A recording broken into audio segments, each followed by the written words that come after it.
very Merry Christmas to you and your family on this incredible day, an incredible day of stress-free. I've got dinner ready for you, and the best thing was we delivered it to you yesterday or you picked it up. And without further ado, why don't we get into it? Let's get into a bit of ho ho ho on the stove.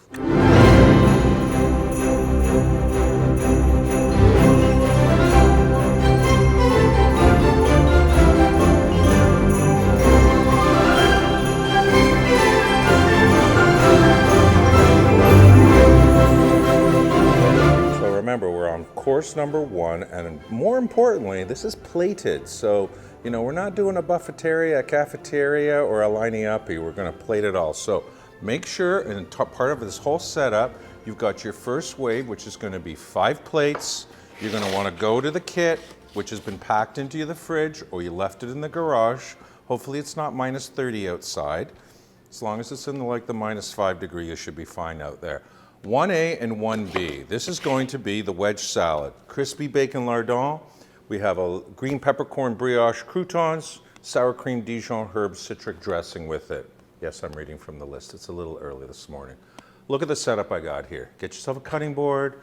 You got all that mise en place listed for you. I've got burners when I need to do it. And the most important thing, a container with some spoons in it, some tongs, a whip, so you're all ready to go. And a bottle of water. If you feel like it and you're in your slippers and you want to have some eggnog with rum in it, go for it, okay? So let's slide over. We're going to dive into putting this together. Pop open the lids. It's very straightforward. We've got 4 containers in it. Roasted capsicum with pickled pearl onions. The dressing, I'm giving you 2. I don't know, like last night I ordered pizza from Lorenzo's here in the city, and every time I call now, the guy who does the order desk, he's like, 2 dressings, right, Black? So I'm like, thank you, because I love a good solid dressing. This one is epic. Some brioche croutons. Let's have a look at it. We've got the 5 wedges of lettuce, and the simplicity of it, of this whole salad, is it's more kind of like a composed salad. So let me go in and do some lettuce mining as I bring out them all. There we go. Try to keep them in whole pieces. If you have some scraps of lettuce, just kind of keep them together so we keep it all mainstream and lined up. All right, green beans are going to go into 1 bowl. We're going to grab a spoon. Because we're doing a composed salad, we're first going to take our spoon for the first dressing, and we're going to put down and split this equally amongst all 5 plates.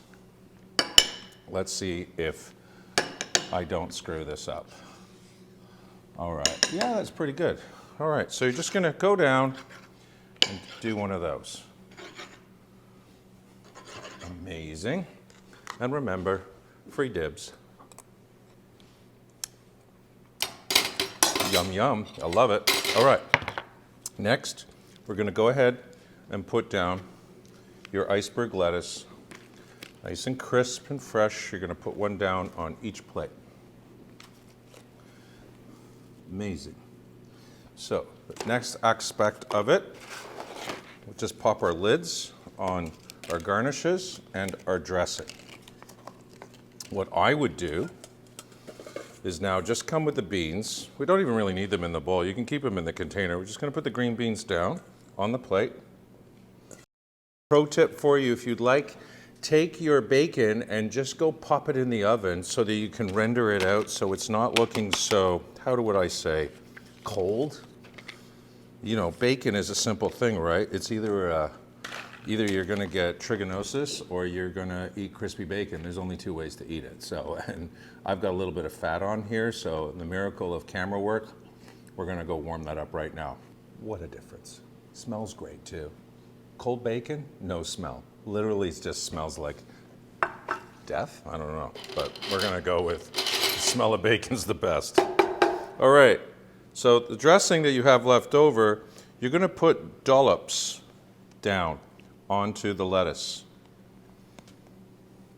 And this way, we have got the lettuce that has no dressing on it, sufficiently lubed for a great taste. So let's keep it going all the way down.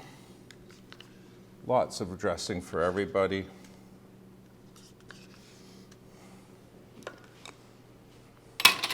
Amazing. Going with the brioche croutons next. Split them evenly across all plates.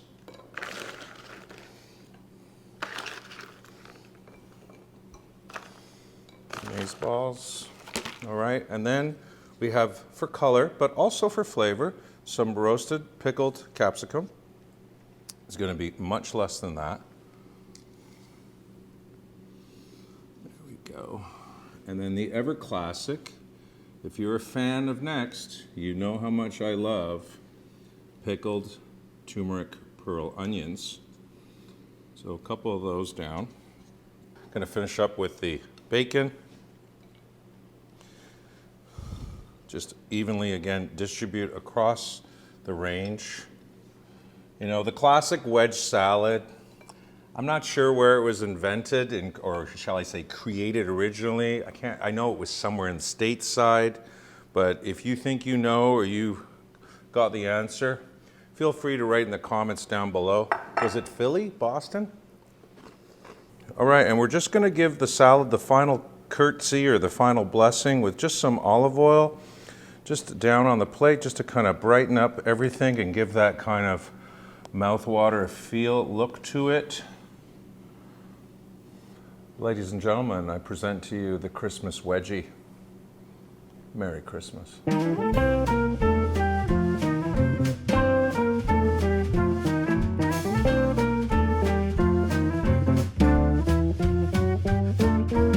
How was that? The wedgie. It's done. We're moving into course 2. I want you to head to the fridge, bring out 2A, 2B. It's the ever classic at the restaurant. White truffle labneh, olive oil drenched baguette, toasted under the salamander or the broiler for us Brits. We've got roast garlic confit with chives, Malden sea salt. Very simple, classic Next flavors. Pop open your containers. You get 2 4-ounce containers of labneh. I'm going crazy. You got your olive oil for 2. You've got the garlic confit, the chive, and you've got the Malden salt dry. Take this awesome little container we have here and take one of these and go ahead and load it. Yeah, that was loading. We're gonna also do another one by a half. Oh my God, so good. Oh, you know what? Forget it, let's just do it all. That's a lot of oil, eh? Someone's like, that's a lot of oil, chef. Where are we gonna head? We're gonna head to the broiler on your oven. Should be set to high, ready to go. Or if you have a salamander, I'm gonna say there's only one person out there in Ottawa that has a salamander in their house. Write in the comments below if you have a salamander at home. And don't be cheating and thinking your broiler, you know where you do your cheese melts, your Welsh rarebits, that ain't the same thing as a salamander. Let's go check out mine.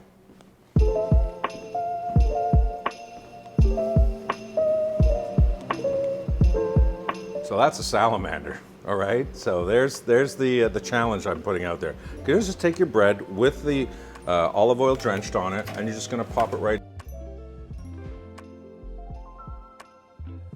Sometimes time can be your best friend. It can also be your enemy. If you try to get this bread too close, you're gonna get it too charred, and it's still gonna be cold, the bread inside. Remember, it's just come from the fridge.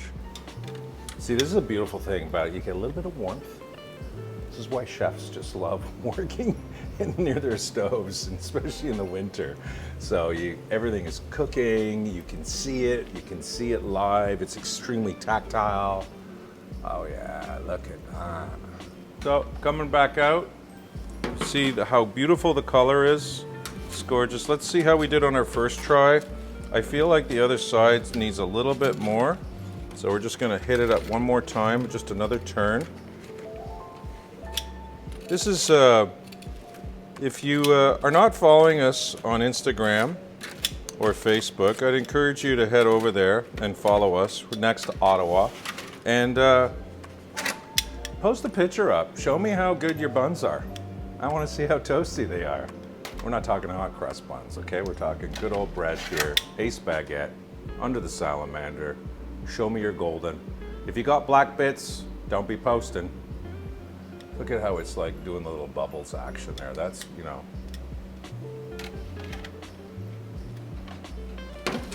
All right, let's head back to the table. So if you don't have a pair of tongs in your house, now's probably the time to get the tongs, because this is hot, hot oil. Many years ago, I was in a busy service and I pulled the bread too quickly on a tray, and I gave myself a second-degree burn all over my hand. Oh my God, it was so intense. It was one of those things where I wanted to scream like a 3-year-old, but the dining room was packed and I just went, ah! Anyway, so you've got your labneh 2 containers. You're gonna pop these open, and you don't necessarily have to have a piece of wood. It could just be a flat plate. It could be a dinner plate, all right? So it's nothing to get worked up about. So what you're gonna do is pop down 1 ball, take everything out. And we're going silly with the labneh this year. Silly, I tell you. Why? Because it's so good. And don't be bringing butter. Don't be putting butter on the table, okay? We got butter coming later. And the butter ball. No, we got butter coming definitely in the sauces. But let's just keep the fats where they need to be. And right now, this is so heartwarming, especially on a winter's day when you're with your family and you're enjoying some quality time together. All right, enough rubbish, Michael. Let's get back to it. Labneh down. Looks kind of crazy. No problem.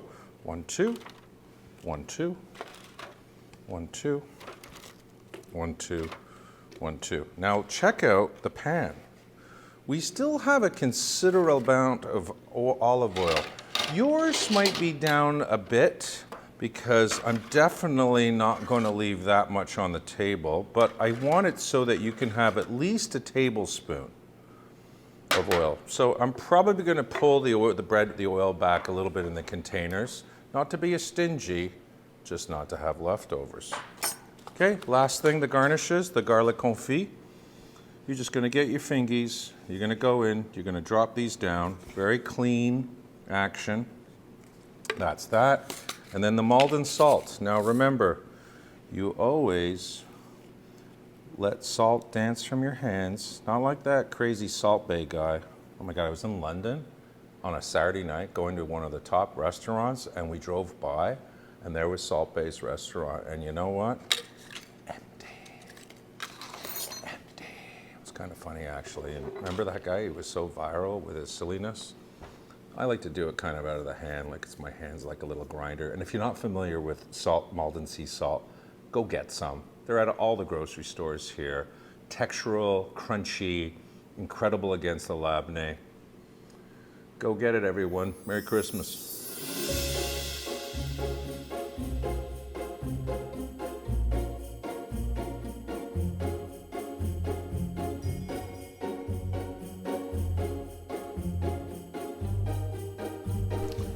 Soupy time.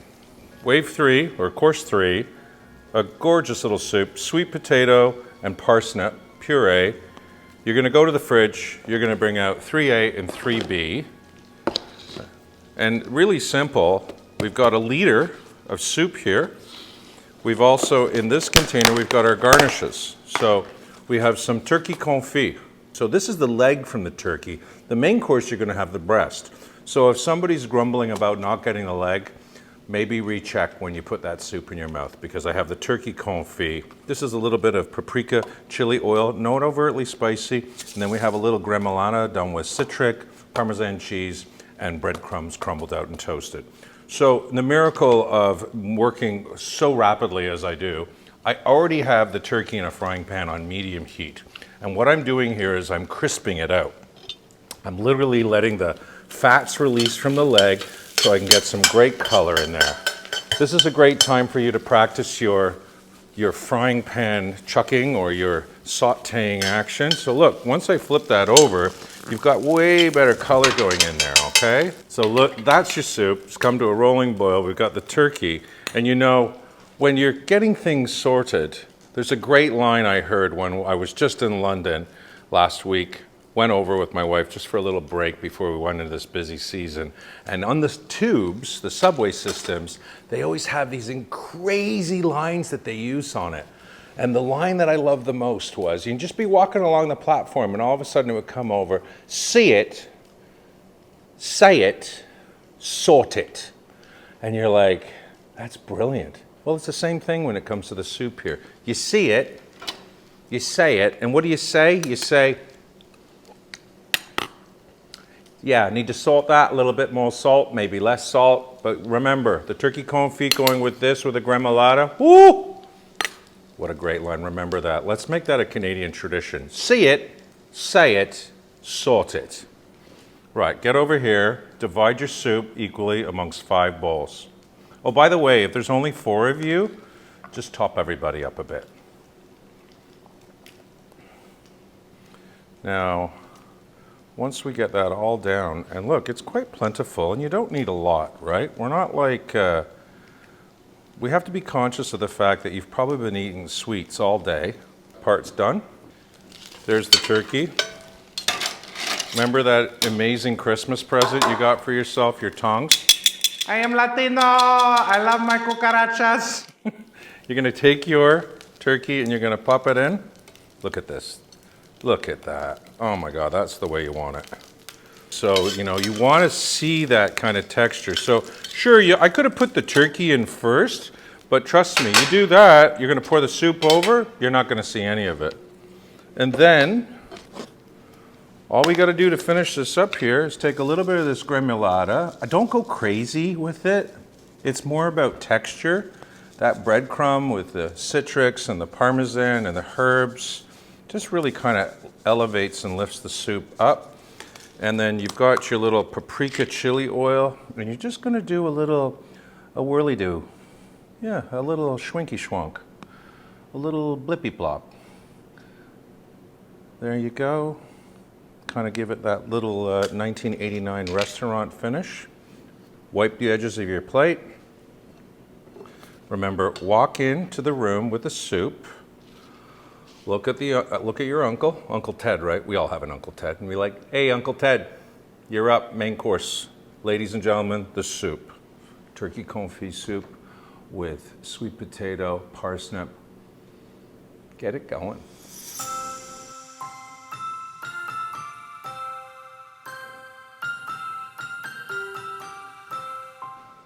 We are on wave 4 or course 4. So head to the fridge, bring out 4A, the turkey and the carrots, 4B, the mashed potato with the cranberry. It's got some oil and butter in there, and then the gravy itself. Le gravy. So how do we do this? Pop your lids up. And the first thing you're going to do is you're going to take your mashed potatoes, which are the duck fat mashed potatoes, and you're going to pop them into a frying pan. You're going to take a little bit of this fat and you're going to combine that into the pan so that the mashed potato don't stick. But you want it to stick a little bit because you kind of want to have this. Oh yeah, can you hear it? Oh yeah, look at that. That's kind of where you want to go. This has already been done in advance just about 2 minutes ago to get it up and running. The rest of the oil and the butter you want to drop into the other frying pan. You want to drop your carrots in there and your turkey. And you literally want to pan sear these, crispy fry these, both sides of the turkey for approximately 2.5 minutes, okay, over a medium flame.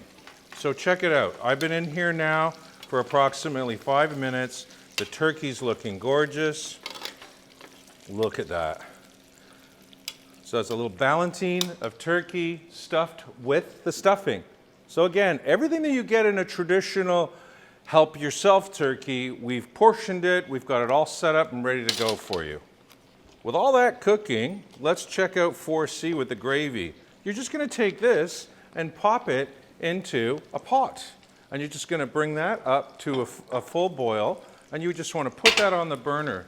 So when it's on a medium-high flame, you can now come over and start your plate up. But I've made a fatal error. Let's fix it. Put the turkey and the carrots back on, because they're kind of like the garnish elements. And we're going to start with the thing that stays the hottest the most, which is our duck fat mashed potatoes. Put a nice quenelle in the center. Hey, monsieur, very nice. Very nice. Look at this portioning here. Everything is loaded up and it's good. Just go dead center of the plate. We're not trying to reinvent plate presentation here. I'm just trying to find a nice spot where I don't burn these beautiful tables. Because if any of you that have been to the restaurant know, This table sits at the entrance of the building when you come in. So I'm going to lay off the tongs now, and we're just going to come over, and you can almost go directly with your hands here. If you're not into it, you can use tongs. I'm going to drop the turkeys down. Wunderbar. And now we're just going to go with the carrots. And you just kind of like for me, I guess I just got hands of steel. I'm just going to go ahead and drop them down, the carrots, the pieces, with the spoon.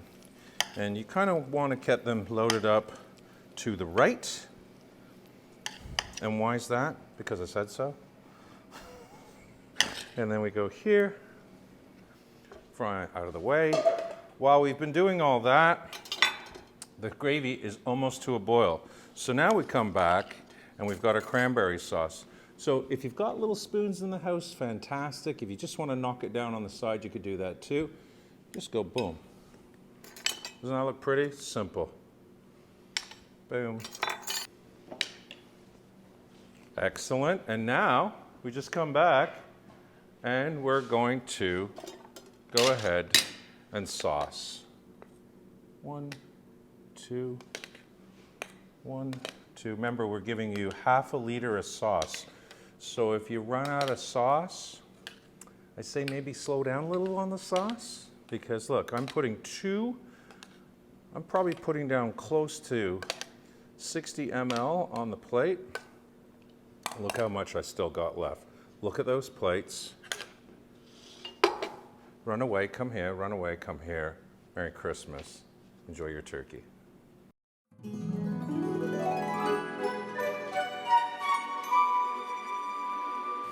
Well, here's your Christmas present. We're going in for some good old figgy pudding, well, sticky toffee pudding to be specifically precise.